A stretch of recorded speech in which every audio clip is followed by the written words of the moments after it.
What do you imagine whenever you hear the word peace? What do you imagine when you hear the word peace? Most of us, I would say, including myself, would immediately think of a place or a scene where there is calm, serene, relaxing, and quiet. That's a typical picture of what peace means to a lot of people. But this afternoon, brethren, as a way of introduction, I want to share with you a story. There was once a competition where artists were asked to paint the perfect picture of peace.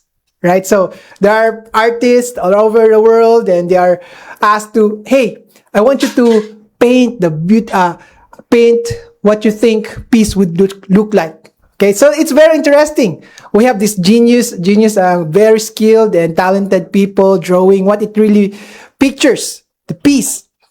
So many painters submitted calm scenes as expected. Now, this is one of the painting that has been shown or that has been submitted. Okay, so one painting showed a quiet lake surrounded by mountains. Right? The water was perfectly still. The sky was clear. Everyone thought this must be the winner. Now, I don't know if you have, if you could name a place which you would consider as the most beautiful place. I don't know if, personally, the place that I've been visited, I would say, I love the place in Omar. The ridges, the beautiful mountain landscape. And whenever I go there, I feel peace because it's really beautiful. Also in the overview, it's a 360 view. You could see the beautiful places in Buddha. So this is the typical picture of peace, right? So a lot of people would say, oh, I'm sure this is going to win. This painting is very beautiful.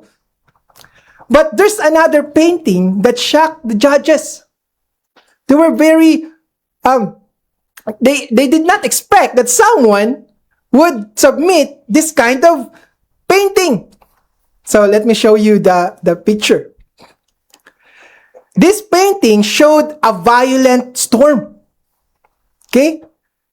If you're thinking of peace, the last thing you would think about is storm. There were dark clouds fill the sky.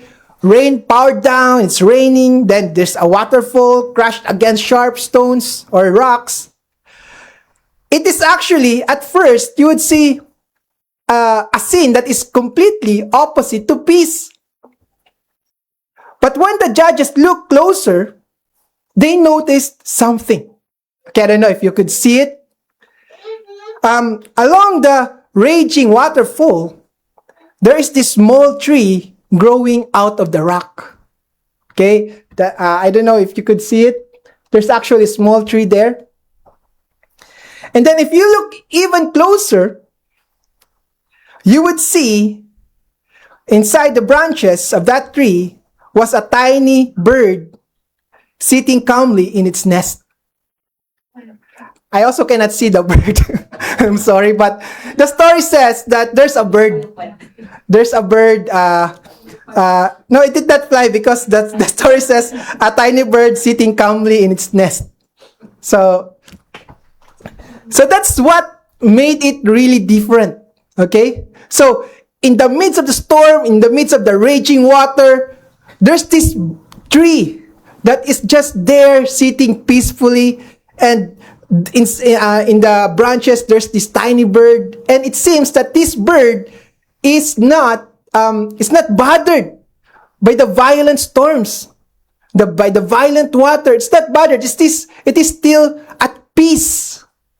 So the story goes on, and that painting won the competition. This actually that's AI generated. I just gave the prompt, but those two things would give you an idea of how people perceive peace. Okay, This is how most people, when they think about peace, they would think about the first picture. Serene, very, very peaceful, calm. And then there's also the type of peace that even if when you are in the midst of the storm, you still feel peace inside you. Brethren, when you talk about peace in the Bible, it is not merely the absence of war or conflict. Okay? This is something that is very interesting to note because the Bible talks about a different type of peace that is something that is really rare, that is really difficult. They would say that it is an elusive dream, something that could only happen in the utopian dream, something that is very difficult to catch. That's why, brethren, if we are not careful, we could easily lose our peace. When we have when we have the wrong definition, the wrong belief about peace, it could easily ruin us. But if we have the right foundation when it comes to peace, especially when it is founded in the Word of God, we can have that peace, the same as what the little bird has experienced.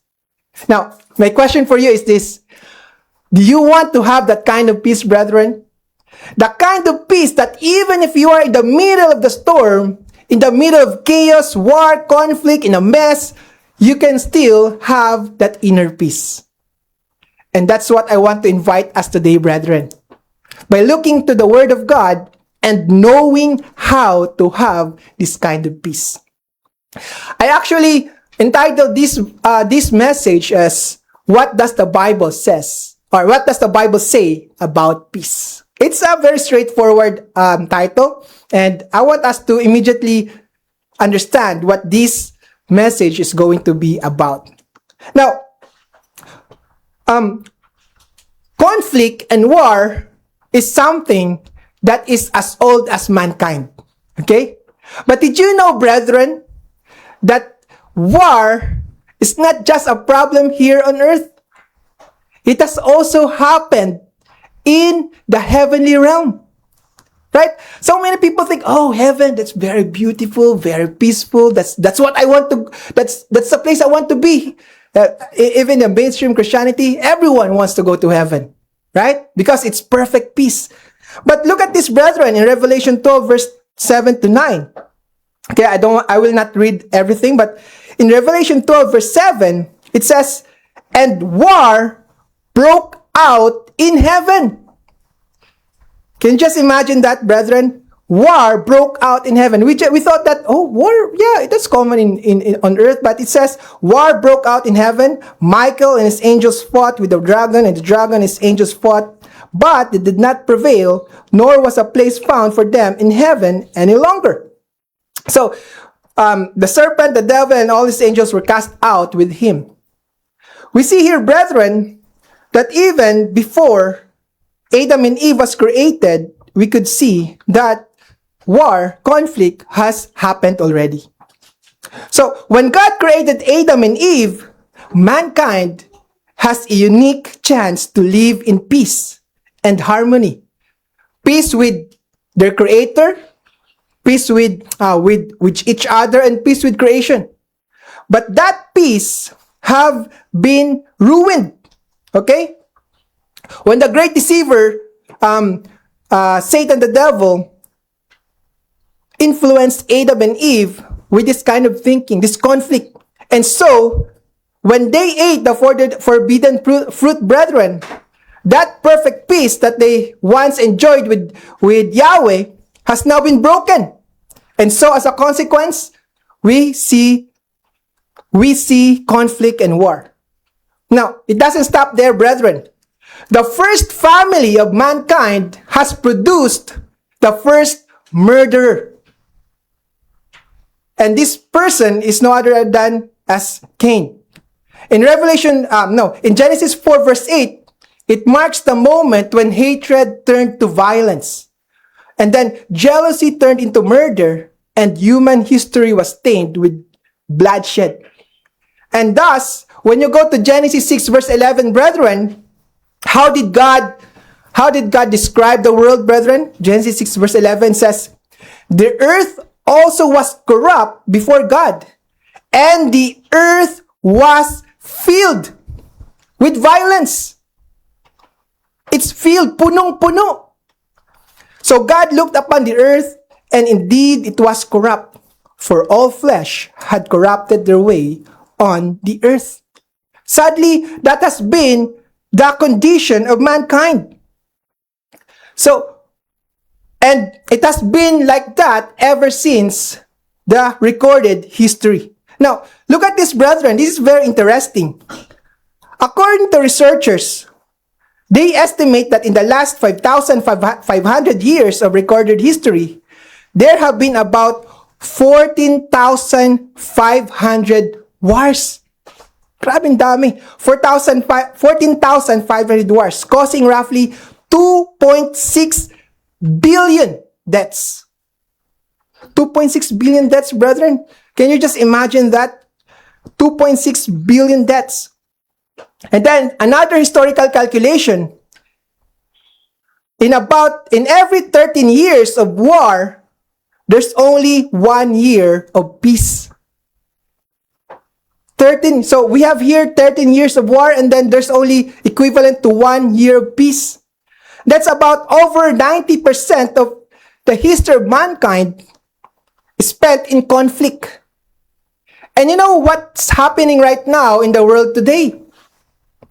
The conflict we are seeing in the Middle East has been very, I would say, many of us have entered 2026 without expecting that this would happen.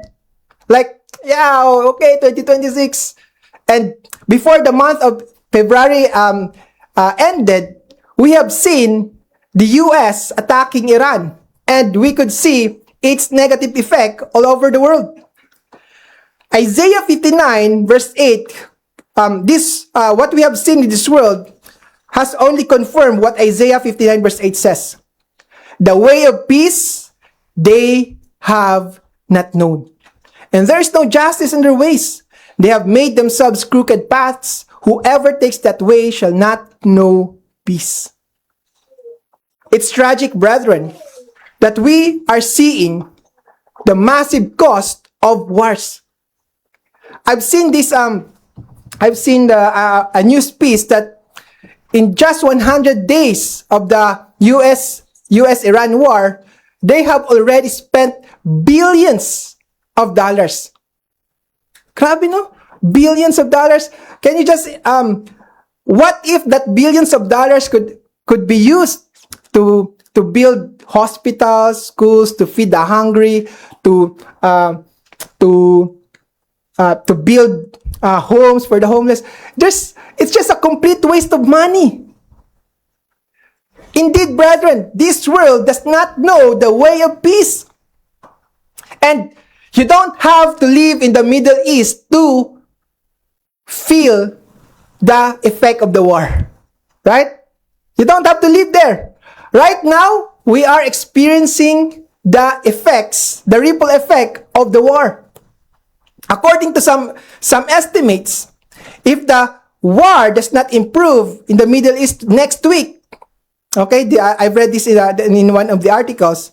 It says if this continues, next week we will be seeing diesel to reach up to 100 pesos per liter.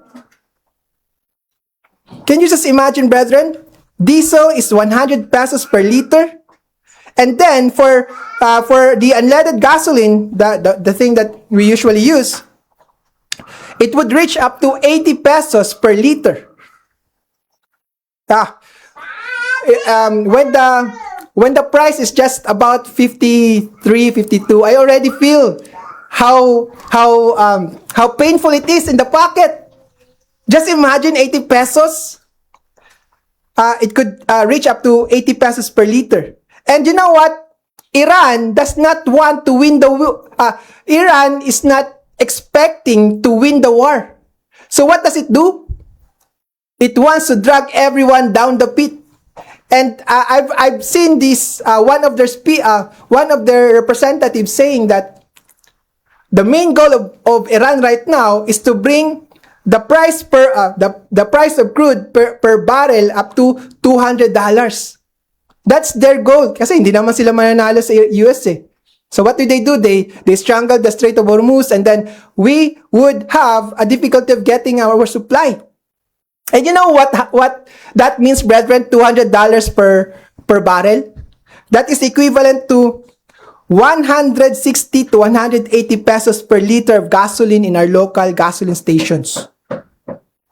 And because of that, brethren, and we have seen the Secretary of Department of Energy, it says that the Philippines has a stock of fuel or oil up to the end of April. And she was confidently saying, we have enough time to replenish it because we still have up to month of April. But you know what, brethren? The Philippines gets its oil about 95% from the Middle East. And 5% is from other neighboring countries. And so this create a problem in our society today. And the problem with the Philippine government is that it seems it doesn't bother them. What bothers them is the election. Politics is their main priority right now. So I've seen in the news there are people who are now panic buying and hoarding fuel. And because of that, it increases or it hastens the depletion of fuel. And you know what happens when the prices of fuel goes up? Food prices also goes up. I've heard someone says earlier that the price of pepino, 30 pesos for just one piece. That's too expensive. And when the prices of food goes up, we might see businesses closing down because they could not support anymore their business transactions, and then that would lead to unemployment. Then cost of living goes up. Government will spend more money on defenses and less on other important sectors. So we could see here, brethren, that the problems in our world today is affecting everyone. And this is actually affecting us in such a way that it could rob us of our peace. You see, brethren, a lot of people right now are worried about the future. What could happen? What would happen to us if this goes on? And the constant news about the war can create fear, anxiety, and worry. And we don't know. Maybe China would try to take advantage of this situation and would try to get Taiwan, and war would suddenly feel closer at home. And this is why, brethren, it is very important that even when the time comes, because the Bible tells us it will not improve. It only gets worse. And that happens, and when that happens, brethren, you would be thankful to have that kind of peace the Bible is talking about. Now, listen to me, brethren.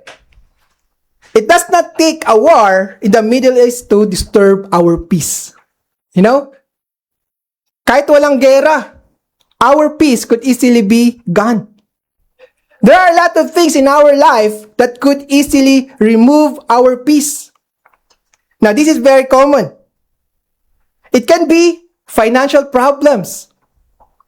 Right? When bills are piling up and income feels uncertain, the mind becomes restless. Grabe, I have this certain amount of bills, and I only have this income. I cannot pay this anymore. What else can I do? It instantly robs you of your peace. It can be family conflict. There could be a disagreement between husband and wife. Laging nag-aaway. Tension between parents and children. Your children starts to question your authority, maybe. Or maybe there's unresolved issues with relatives. All these things could lead to conflict, and it would lessen our peace of mind. Now, if relationship or money is not a problem to you, maybe it can be health concerns. When our body becomes weak, or when a loved one is suffering from illness, fear and uncertainty can easily fill our hearts. It's I've seen this video that says you can have 100 problem in your life, but once you have a health problem, it reduces to 1. Grabe, no? Totoo yan. Right now, if you're healthy, ang dami mong problema. There's a lot of problem when you're healthy. But when your body gets ill, it gets sick, you only get 1 problem. It's that how you can survive that illness. And maybe the one that's robbing your peace is your pressure at work. Daily stress. Maybe you have constant worries. You have deadlines. You have difficult co-workers or job insecurity. All these things could slowly drain your inner peace.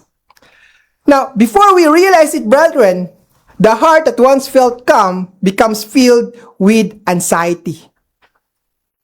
That's why, brethren, I want you to think about those 2 pictures earlier. Alright? If your peace is founded on external circumstances, chances are your peace will not last. Because the external circumstances are unstable, they are unpredictable, and uncertain. Thus, if you want true peace, we need to understand the biblical peace. Alright?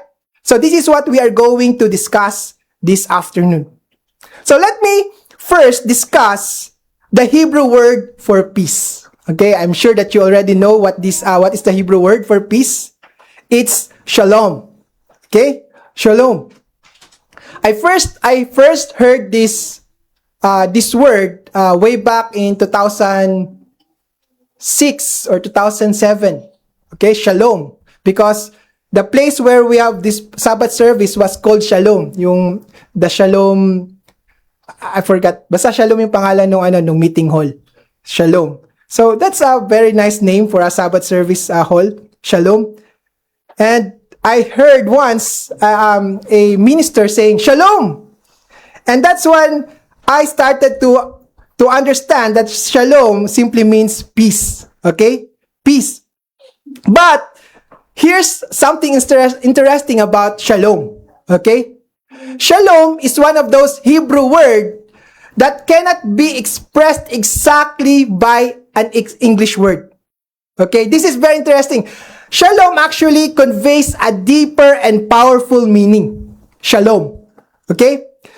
While shalom is commonly translated in the English as peace, it is a bit misnomer because so many people think that peace is simply the absence of conflict or war. Yun yung peace. Peace. Baka when you say world peace, okay, no war. Okay? That's already peace for them. But shalom means, shalom has a deeper meaning. Shalom has been used in the Bible for more than 200 times. That's in the Hebrew writing. And then the apostolic writing in the New Testament, the equivalent word is eirene. Eirene, A-I-R-E-N-E. Eirene. So that's where the name Irene came from. So if you know someone whose name is Irene, you know that her name means peace. So it is mentioned 86 times. Okay? So shalom means, okay, this is very important. Shalom means, it gives the idea of completeness, wholeness, soundness, safety, contentment, friendship, prosperity, peace, and good health. Grabe, no? Can you just imagine just one Hebrew word conveying different meaning? That's the meaning of shalom. Completeness, wholeness, soundness, safety, contentment, friendship, prosperity, peace, and good health. Alright? So whenever says, or whenever someone greets you, shalom, it means that he is simply saying that he wishes you wholeness, peace, prosperity, contentment, safety. So ang dami. So it is not just peace. Okay? That's why when King David visited his brothers, he asked them, how is your shalom? How is your peace? Okay? So that's how they use that. And when you use shalom as a verb, it means to restore. Okay? Restore. So, you have to shalom me for what you have taken. That is restore. Shalom. And so, shalom is a very powerful word because in the Bible, when two nations in conflict achieve shalom, they don't just stop fighting. They start cooperating and working together. That is shalom. So, hindi lang basta-basta no more war. Okay, that's not yet shalom. Shalom is working together and cooperating together. That is shalom. So, whenever you, shalom means, one of the most important meaning of shalom is wholeness or completeness. Okay? So, in this world, whenever something is missing in your life, it means that your shalom has been broken. Okay? Kaya, when you think about the parable of the lost sheep, the shepherd will not be able to achieve shalom until he would be able to find the missing sheep. That's the only time when he would have shalom, the peace. So, this is very important, brethren, because in this world, we are living in a broken world. And because it is broken, it does not have shalom. Okay? It does not have shalom. So, because of that, brethren, because we are living in a broken world, a world which has no shalom, it is more likely that you would also lose your shalom when you base your peace in this world. Okay? So, whenever you place your peace in this world, you would inevitably lose your shalom as well. Because that's what you get. This world is broken and you are going to depend on this world to give you peace, then it would eventually lose your true peace, your shalom. So, if you cannot find peace on earth, where can you find it? Okay? Where can you find it, brethren? Where can we find shalom if we cannot find it here on earth? Well, this is where we start discussing about the true peace. Okay? Because real and genuine peace is found in Yahweh. Okay? That's where we will find peace. Let's go to Romans 15:33, brethren. Romans 15:33.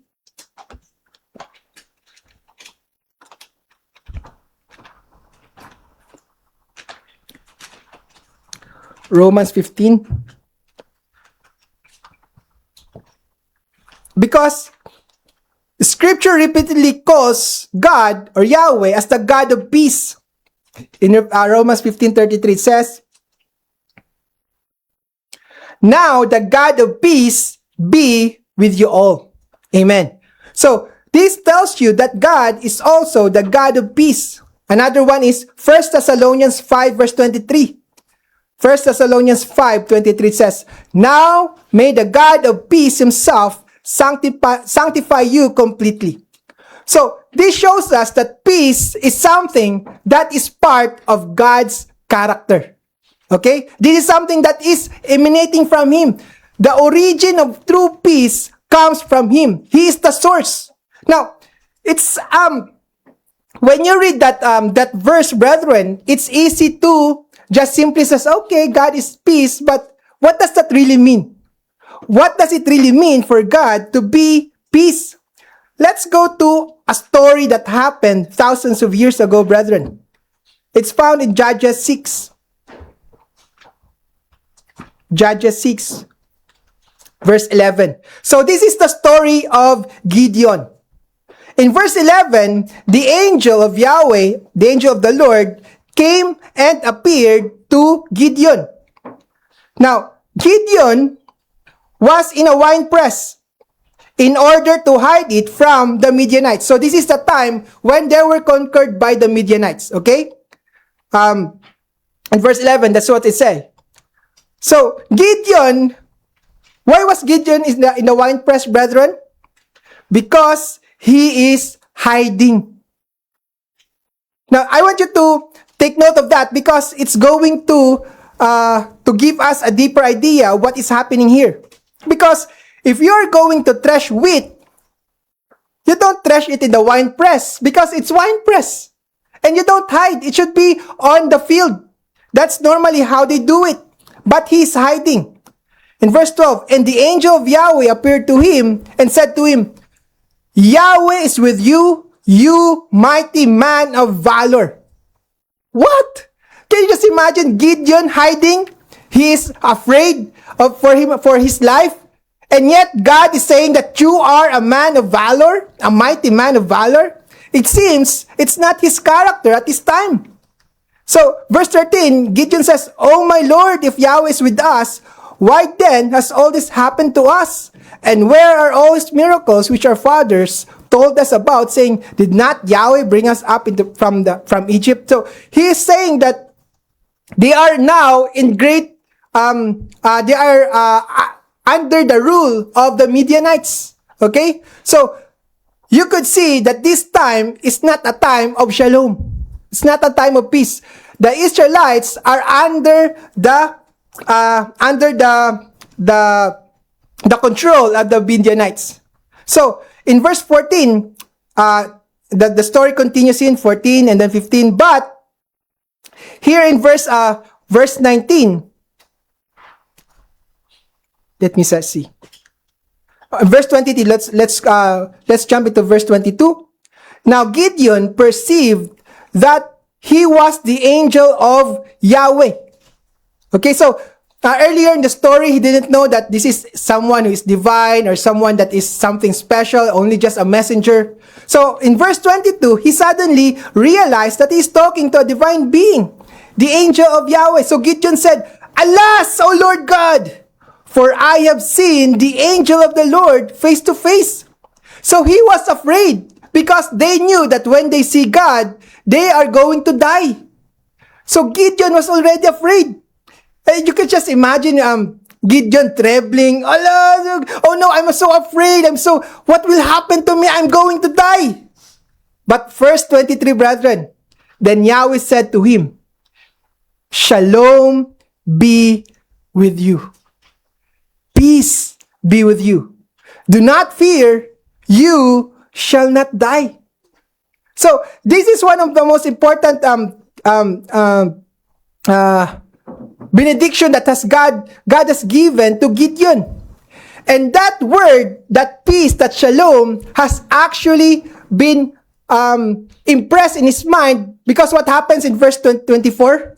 He was inspired to do something extraordinary. So, Gideon built an altar there to Yahweh and called it, The Lord is Peace. To this day, it is still in Ophrah of the Abiezrites. Now, if you're going to look into this, the Lord is Peace, most people would translate this as Jehovah Shalom. Okay? But we know that's not the real name. So this name is actually Yahweh is Shalom. So this is very important, brethren, that the Bible identifies Yahweh as someone who is the source of shalom. And if you're going to look deeper into this is not just peace. If you're going to translate this literally in English, this should be, the Lord is complete peace. Complete peace or absolute peace. This is what it really means. So, if you're going to have peace in your life, brethren, you've got to look to Yahweh. Okay? Because He is the Yahweh Shalom.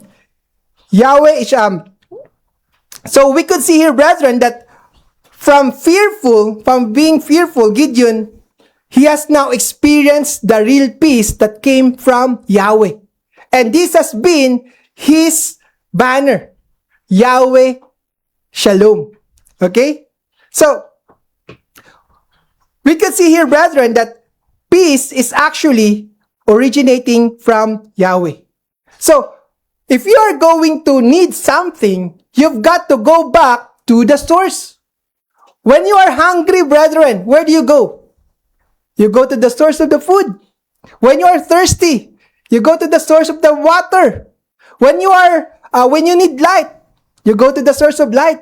The same is true when you need peace in your life. You've got to go to Yahweh. And what's interesting, brethren, is that in the Bible, Yahweh the Father, or Yahweh, He also, this word, peace be with you, is actually one of the greetings commonly used by no other than Yeshua. Did you know that, brethren? If you're going to read the New Testament, brethren, the 4 Gospels, we could see that Yeshua used the same word, peace be unto you, to His disciples. And what's more interesting, brethren, is that this word, this phrase that Yeshua used, only appears after His resurrection. At least in the recorded Gospels. He only mentioned this after the resurrection. Do you know why, brethren? That it was just this after resurrection that He has mentioned this. Let's go to John 20 verse 19, brethren. John 20 verse 19.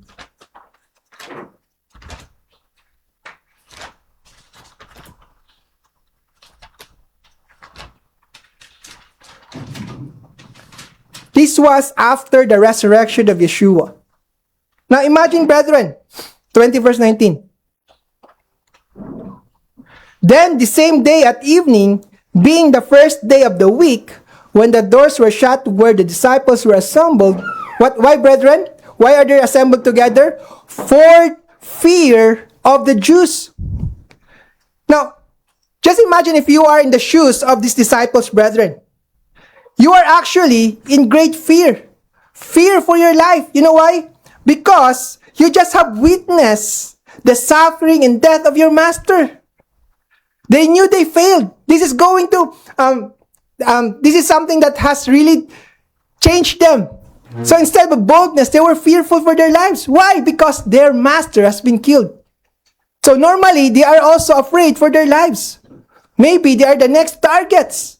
So they are fearful. And that's the reason that they are assembled together.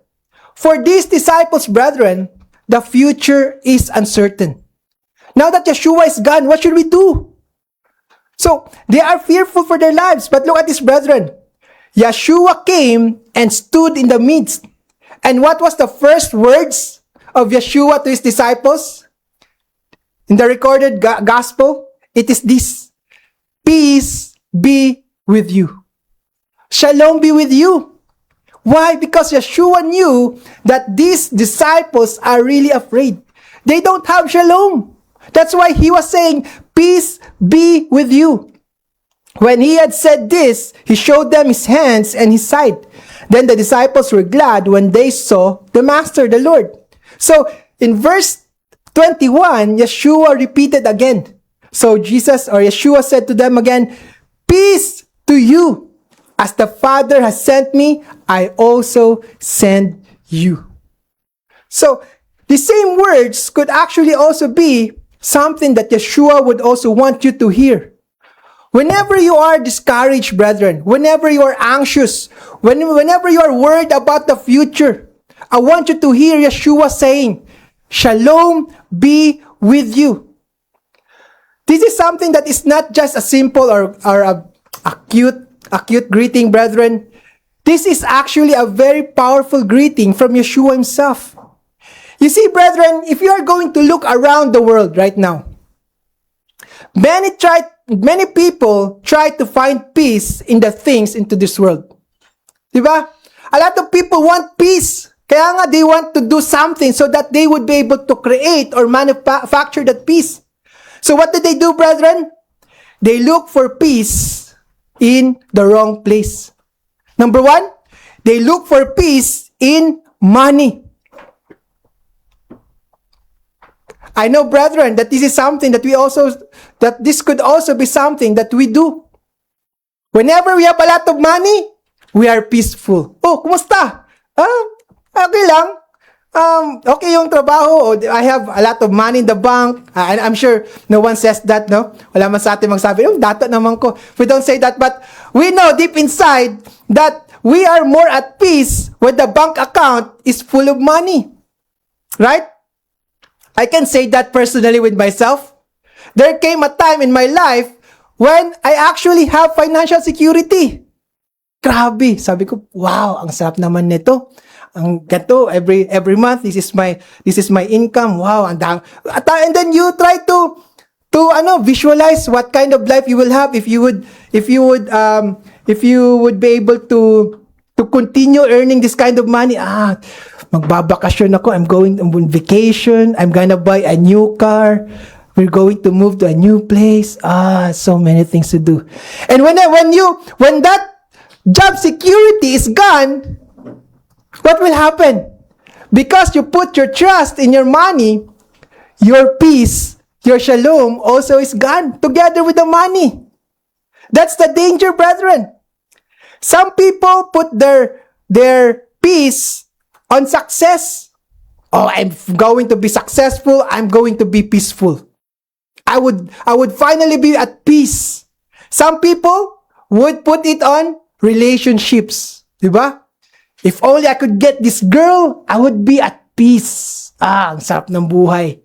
Is that how we going to get peace, brethren? Some people get it from comfort, from entertainment, from security. But the problem, brethren, here's the problem. Okay? Everything in this world is temporary. And when you put your peace on temporary things, therefore, your peace is going to be temporary as well. Circumstances change. People will disappoint you. Health will fail. Problems arise. So any peace that depends on earthly things would eventually disappear. Now, the Bible never promises us that life on earth will be peaceful. In fact, it teaches us the opposite. In John 16:33, Yeshua actually acknowledges what will happen to us. John 16:33 says, "In the world, you will have tribulation." You will have tribulation, brethren. Kaya don't be surprised. Ang hirap ng buhay. It's so hard. I cannot do this anymore. I'm hopeless. I give up. Brethren, that is exactly what Yeshua have said. John 16 verse 33. That's why, if you are going to find peace in this earth, it's like trying to find dry ground in the middle of the ocean. That's how impossible it is to find peace on this earth. So, when you go to John 14:27, brethren, this is what Yeshua said. Instead of looking for peace outside, this is what I promised you. Okay? This is what I promised you. John 14:27. Peace I leave with you. Okay? Peace I leave with you. My peace I give to you. Not as the world gives do I give to you. So, it's not like what the world gives to us, brethren, which is just temporary. This is the type of peace that God wants us to have. That's why, if you have this peace, let not your heart be troubled, neither let it be afraid. So, the world's peace depends on good circumstances. But Christ's peace comes from a relationship with Yahweh. You want peace? You want peace that truly lasts? You have to have relationship with Yahweh. So now, brethren, let's go to the question, how can we experience God's peace? Okay? How can we experience God's peace? Okay, so I have 5 points here, brethren. 5 points to share with you. Let's make this practical and easy to apply. So, number 1 is, let's go first to Isaiah 26, verse 3. Isaiah 26, verse 3, where we can extract 2 points here. We read here in 26, verse 3, you will keep him in perfect peace, whose mind is stayed on you, because he trusts in you. So the first point, brethren, is this. Focus on God. Focus on God. It says, you will keep him in perfect peace, whose mind is stayed on you. What does it mean for your mind to be stayed on God? It means that your mind is fixed, is focused, is anchored, and steadfast upon Him. You think about Yahweh. That's what it means, brethren. Whether you are in a good situation or you're bad in situation, you constantly put your mind on God. Right? Sometimes, kung kailan tayo nahihirapan, dun pa natin naalala ang Panginoon. Oh, life is hard. Let me pray. That's not how it works. If you want peace in your life, you've got to have your mind stayed on God. It is a deliberate, continuous dwelling of our thoughts in Him. The moment we shift our focus away from God and to our focus into circumstances, that's the time we begin to sink.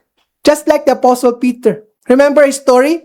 When he tried to walk on the water, when he saw that the waves are crashing in and the storm is becoming violent, that's when he started to go down or drown. So, when our minds are consumed with problems, we constantly think about your problem, your fear, what if this will happen? What if next week, there will be a war in our place? What if this would happen? There's so many what ifs. That's when we sink into anxiety and despair. But when we fix our mind into God, we will be able to remember His promises. We will remember His faithfulness. We would be able to remember His presence in our lives. That's number 1. And then number 2, Isaiah 26 verse 3 continues, you will keep him in perfect peace whose mind is stayed on you because he trusts in you. So, peace is something that we get from God when we trust in Him. Peace and trust go hand in hand. You know why? Because you really cannot trust, you really cannot focus on someone you don't really trust. Diba? If you want to focus on God, you actually need to trust Him, that He would deliver into His promises. That's what trust means. Trust is something that you need to surrender. It means surrendering control to God. You know what, brethren? The more you try to control things, the more you get stressed out.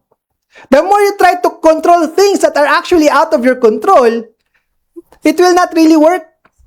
Yeah, recently I've watched this video about this influencer, and she was going to a feng shui and then buying this Lucky Charms, yung mga jade, mga ganun. And you know why people are, they resort to feng shui for good luck, for those things, simply because they want control in their lives. They think that, I remember the contractors, they bought this jade statue, which is about 3 million pesos. Grabe, ang lalaki. And they would say, I bought this because of good luck, so that masuswertein tayo, papasok ang swerte. And now, where are they? Did the jade statue save them from the problems that they are not now facing? No.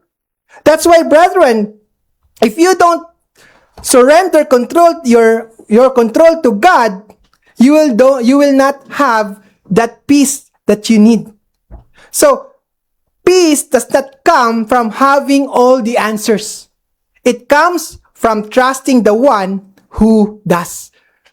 You see, brethren, trusting God does not mean that you should know the answers, everything. Kaya nga we have faith. Do you think you would still need faith when you know all the answers? Hindi na. Alam mo na eh. Ay, alam ko na yan. Bukas mangyayari to. Oh, you don't need faith anymore. That's why God, most of the time, would only allow you to see the next step. Hindi mo makikita yung nasa dulo. Just the next step. Oh, ito, Josh, ito sunod. Oh, yan. Pero parang madilim. Hindi mo ba pwede ilawan pa? Hindi. You have to, there's an element of trust when it comes to, because when you trust God for the next step, you would have that inner peace. And you know what, brethren? This is what makes Isaiah 26 verse 3 very powerful. You will keep him in what? In perfect peace. When your mind is focused on Yahweh, when you trust him, what do you get? Perfect peace. You know how that is written in Hebrew? You will keep him in shalom, shalom, whose mind stay on you. Grabe! One word is not enough. Yes, one word is not enough. One word is enough. Pero here, Isaiah wrote shalom 2 times to make the important point that when you focus on God and you trust him, you will not just get simple shalom. You would get perfect shalom. A peaceful peace. Parang ganun. Shalom, shalom. Grabe, no? You will keep him in perfect peace. So that's point 1 and number 2. Let's go to point number 3. So if you want complete peace, brethren, absolute peace, you've got to remember point 1 and 2. Point number 3. Pray instead of worrying. Let's go to Philippians 4 verse 6 to 7, brethren. It says, be anxious for nothing. Now, this verse, Philippians 4 verse 6 to 7, I'm sure that the young people who constantly attend Bible study would not forget this verse. Philippians 4, 6, 7. I know that the young people already know what I'm talking about. Philippians 4, 6, 7. Be anxious for nothing. You see, brethren, it did not say be anxious for little, konti lang. If you can be anxious for this thing kasi mahirap yun eh. That's very big. But he says, be anxious for nothing. Now, we need to remember who wrote this. You know who wrote Philippians? It's the Apostle Paul. And where was he during that time? He was in prison. Grabe, no? If you are in the prison, if you are, you don't have freedom, every action, every step that you take, someone's going to monitor you. Ang hirap. Prison is a place, normally, a place for depression, for something that it's unpleasant. If there's one thing that comes out from that, it's not this letter. And yet, Paul is writing this from a prison cell. He's not writing from a comfortable study, brethren. He was writing while there were chains. He was in chains. Yet, he speaks of peace with such confidence. He says, be anxious for nothing, but in everything, by prayer and supplication, with thanksgiving, let your requests be made known to God. This is very important. You see, this kind of attitude is supernatural. This is not something that you naturally do. Can you just imagine? Whenever you get anxious, whenever you get worried, you feel your peace is slowly draining. What do? You pray. Every time you feel your peace is slowly drifting, that's the same opportunity that you get, that you should pray. Remember to pray. because this is going to help you in retaining your peace. So, it says here, by prayer is a general word for prayer. That's communication with Yahweh. And supplication is actually bringing our precise needs, our fears and burdens before God with sincerity and dependency. The more you are specific in prayer, the better. Okay? You become specific. Don't just say, Yahweh, please,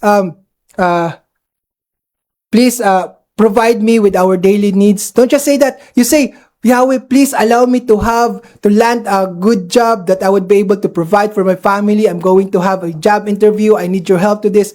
You become more relational in your communication with Yahweh. Say, this, we pray for supplication, and then it says, we pray with thanksgiving. Now notice, brethren, you pray even before your prayer has been answered. Because most of us would sometimes, we just pray when we get what we want. We just say thank you when we get what we want. But this verse tells us that kahit when you are still praying about something, you already thank Yahweh for it. Why? Because Yahweh has always been faithful. Yahweh, I remember it's kind of moving. It's kind of a moving video. The video is they were in the middle of the storm. I don't know if you have seen that. They were in the middle storm. He was the video taker ba tawag yan? Videographer or someone who takes the video. He was trying to video what is happening during the storm, and suddenly the roof just flew. It was carried about by the wind, and so the water is growing in. It's getting inside everything. The bed is getting wet. It's completely chaotic during that time. It's windy, and you know what? While he was taking this video together with his family, he was singing. And I know this song is kind of mainstream, but it's just moving because he was saying that, all my life you've been faithful. I know you know that song, right? And it's kind of touching because they are in the middle of the storm and yet they are praising. They are worshiping God. And it's kind of ironic because the lyrics of the song says that all my life you have been, I will sing of the goodness of God. Wow, can you still sing something like that, brother, in the middle of the storm? When the water is pouring in, the wind is howling, and you could see your properties getting destroyed by the wind. Can you still sing like that, brethren? I hope so, because that is the type of peace that we want to have. So I hope that this is something that we could also get. So it is the same peace that allowed Paul to sing in prison. Are you able to do that, brethren? It is the same peace that allowed Yeshua to sleep in the storm. And that allows ordinary believers like us to face extraordinary trials without being destroyed. And when you do that, brethren, when you are in complete chaos and yet you pray to Yahweh and you are able to bring your supplication with thanksgiving, what will happen, brethren? And the peace of God, which surpasses all understanding, will guard your hearts and minds in Christ Yeshua. Why does it says it surpasses all understanding? Because it is beyond logic. You know what, brethren? Sometimes you think, but why is that person still happy or joyful? Why is it? Parang, you are supposed to be in panic.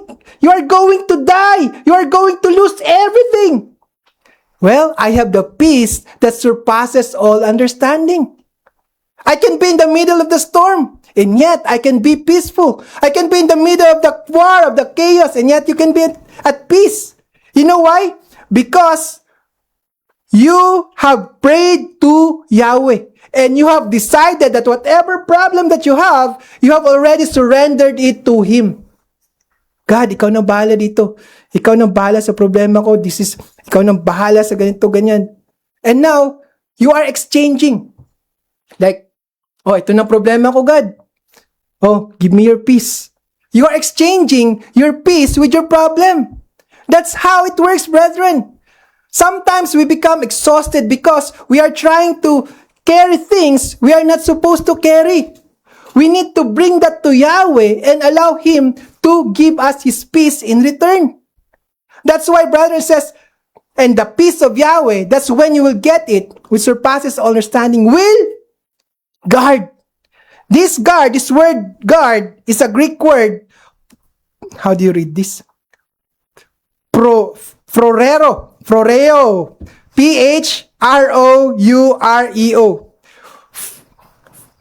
You can flash the if you want to. It's really difficult to read. Phroureo. It's a military term meaning to stand sentinel, to post a guard, to garrison. So, Paul is using a military term that means that this kind of peace will actually guard your heart. You want a security? You want someone or something to guard your heart and mind? You need the peace of Yahweh. It's like having a security guard to your hearts and mind. And when this peace, merong gustong pumasok that's going to destroy your peace, oops, I have the peace of God. Hindi ka makakapasok. You cannot enter because it will guard our hearts and minds. Okay? So, number 4. Let's do this quick. Obey God's word. Okay? Obey God's word. In Psalm 119, verse 165. Psalm 119, verse 165 says, great peace. You want great peace, brethren? What should you do? Great peace have those who love your law, and nothing causes them to stumble. We see here that it's not enough to simply know the law. Oh, alam ko na yung law. I know the Pentateuch. I know the 10 Commandments. I know where to find the food laws, the festivals of God. I know all them. It's not enough, brethren. It says, great peace have those who love your law. Loving God's law means you are doing it out of love to God. Okay? It means that you are not just complying. Okay? Here, alam mo, sometimes we could see that in our kids when they're just complying to what you want them to do. It's not bukang loob. It's not from the heart. So, it is something that we really need, we really want to do. Obedience to Yahweh, to Yahweh's law. And you know why, brethren, that a lot of people does not have peace? Because, what do? Even in modern Christianity, they do away the law. Kaya kahit sabihin mo, oh, Kristiyano naman ako, pero bakit walang kapayapaan? Well, it could be that you get rid of the law. But it says here in Psalm 119 verse 165, great peace. And you know what, brethren? This word, great peace, is the Hebrew word shalom rab. It means abundant, overflowing, magnificent peace. Grabe no, sarap. Ang sarap sa pakiramdam magkaroon ng ganito. Abundant, overflowing, magnificent peace. You know why, brethren? You know why you're going to have peace when you follow God's commandments? You know why? Because the opposite of not following God is actually sin. And whenever you sin, what happens? What happened, brethren? You feel guilty, you feel shameful, parang mabigat. And because of that, brethren, sin could actually rob you of your peace. And it says here, brethren, that when you obey God's word or God's law, it's going to lead to a life of security and peace. Kaya it's going to. Have you tried, brethren, doing something bad, and then hindi ka makatulog kasi baka mahuli ka, something is going to happen. I have experienced that before. we are having special examination. There's only 3 of us. And I was in the middle. Nandito yung kapatid. Nandito yung classmate ko. Nandito yung classmate ko. And the 2 of them are cheating. They were copying each other's paper. And I was in the middle. And so, when the other person, one of my classmates, passed his paper, and then the teacher suddenly glanced in our way. So, sakto, nasa akin yung papel. Tapos, nagulat ako. I was startled and I put it under my test paper. I was shaking. Patay ba? Hindi ako kasali dapat dun. And then I was there and the test paper was under my test paper and he was missing a test paper. So, nasa na yun? It wasn't mine. So, can you just imagine, brethren, when you disobey God's command, it's going to destroy your peace. So, after that, I gave the test paper and then I went to my teacher and said, teacher, actually, we cheated. Sinama ko na lang sarili ko because nakita ko na rin yung test paper eh. We cheated, we have done this. The teacher says, we just have to see your final grades. Sabi ko, okay. So, the rest is history. It's not really, basta, alam niyo na. So that's what it happened. I'm just giving you an example of how disobeying God's word could actually lead to problems. So, final words here. Sorry, we are a little bit over time. Point number 5: be a peacemaker. Okay, be a peacemaker. It says Matthew 5 verse 9. Blessed are the peacemakers, for they shall be called sons of God. Now, notice, brethren, blessed are the peacemakers. There's a difference between peacemakers and peacekeepers. Okay? Peacekeepers are those people who try to keep peace at all costs. They would just do it no matter what happens. Huwag ka na magsalita. Let's just have peace. Let's avoid conflict. Let's keep peacekeeping. But when you say peacekeepers, it is someone who actively works to restore, to reconcile, and build genuine harmony. So, this means, if you are a peacemaker, going to a brother or sister with whom there is a broken relationship, or you have offended.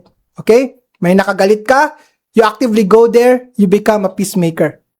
Choosing to forgive rather than nurse a grudge. Being a peacemaker is speaking words that heal rather than words that wound. Very, very important to sa mag-asawa. You think your words does not affect your partner, your spouse? It does. Stepping into a conflict as a mediator rather than an agitator.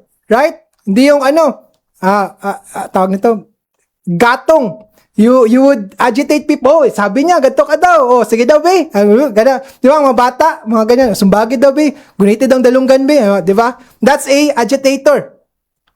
Refusing to spread gossip or bitterness that tears relationships apart. Pursuing unity in the church, the family, and the community. That is being a peacemaker. Now, this is very important, brethren, because God expects us, when God gives us peace, He expects us to promote it. And the beautiful thing about this, brethren, is that the more you become a peacemaker, the more you will also experience peace. That's the beauty of it, brethren. The more you pursue, the more you do it, the more you try to make peace, the more you have peace in your life. So, that is what will happen. And when you do this, brethren, what will happen? You will become a son of God. You will be called son or daughter of God. It means that you resemble the very character of Yeshua, of Yahweh. And that includes peace. Alright? So, those are the 5 things, brethren, that would help us to experience God's peace. Now, for my final words, remember the 2 pictures that I have given you earlier, brethren? Okay? The other one is actually, the piece that you have seen, the peaceful painting, that is actually a fragile piece. You know why? Because just a small wind, just konting hangin na, it could already disturb the peace. But the other painting showed a raging storm, a crashing waterfall, and yet a little bird is completely at rest in its nest, unmoved by the chaos around it. That little bird, brethren, is what God is calling you to be. Okay? Not someone who only has peace when life is calm, but someone who carries peace into the storm. When you enter the storm, you already have the peace. Hindi na yung pag nasa storm ka pa, doon ka pa maghanap, uy, nasan yung peace ko, nawawala, I'm so there. That's not how it works, brethren. You carry the peace into the storm. Because that peace does not come into your circumstances. It comes from Yahweh. You see, brethren, the world will keep offering its substitutes. Marami pwede magsabi lang, oh, this one, do this and you will be peaceful. It could be money, success, comfort, entertainment, but they will all fail you. And the 5 points that I mentioned to you, brethren, fix your mind to God, trust Him, pray, obey, and seek peace. Those are not simple sermon points, brethren, but they are daily choices that we have to make to experience true peace. So, when the world outside, when the peace that we could see falls apart, we would be glad that we have the peace of Yahweh Shalom. The God spoke to Gideon, do not fear. The peace that is coming from the Prince of Peace, Yeshua. And the same God who tells you today, peace be with you. And that peace, brethren, is available to you today. So whatever storm you are walking into this week, whether it is bills, whatever diagnosis, whatever broken relationship, whatever fear about tomorrow, hear Him say, Shalom be with you.